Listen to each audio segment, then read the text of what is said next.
1945년 4월 미국의 오키나와 본섬 상륙으로 시작된 오키나와 전투는 철의 폭풍이라고 불릴 정도로 격렬한 지상전이 벌어졌습니다.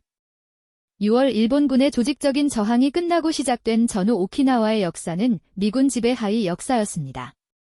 오키나와에 대한 미군의 지배는 1945년 오키나와 전투와 이에 따른 군사적 점령으로부터 시작되었습니다.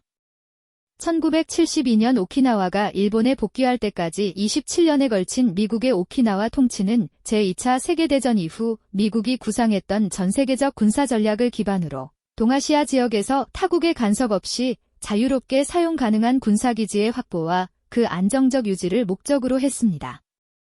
따라서 전후 오키나와는 미국의 군사적 요구가 최우선시되는 사회였으며 미국이 오키나와에서 실시했던 각종 사회 경제 정책 역시 군사기지의 안정적 유지를 위한 수단에 지나지 않았습니다. 미국은 오키나와 본도 상륙과 동시에 일본 본토 진공을 위한 오키나와의 기지화에 착수했습니다. 미군은 일본군과의 전투를 벌이는 와중에 일본군의 비행장을 중심으로 군사시설을 접수, 복구하는 한편 오키나와 전역에 걸쳐 토지를 확보하고 기지 구축을 준비했습니다. 미군이 기지 구축을 위해 확보한 토지는 그 대부분이 전투행위의 연장으로서의 점령에 의해 획득한 것으로 토지의 점유 및 사용에 어떠한 법적 수속도 거치지 않았습니다. 미군은 전화를 피해 각지에 흩어져 있던 오키나와 주민들을 오키나와 본섬 곳곳에 설치한 수용소에 이동시킨 채 국유지, 사유지를 따지지 않고 백지도의 선을 긋듯이 토지를 임의로 확보했습니다. 미군은 이처럼 오키나와의 전 지역을 확보해 놓고 주민들의 귀환에 맞춰 자신들이 필요하지 않은 토지를 조금씩 개방하기 시작했습니다.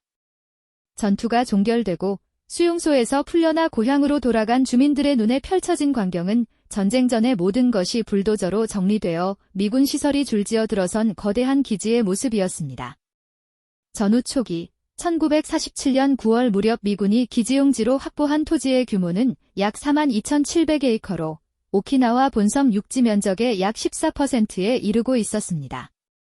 전전 오키나와 본섬 농경지 면적은 92,000에이커이고 이 중 65,000에이커는 본섬 중부 지역 이남에 위치하고 있었습니다. 이 중 약 41%에 달하는 토지가 마치 무리 수증기처럼 증발해버리듯 미군의 점령에 의해 사라져버렸습니다.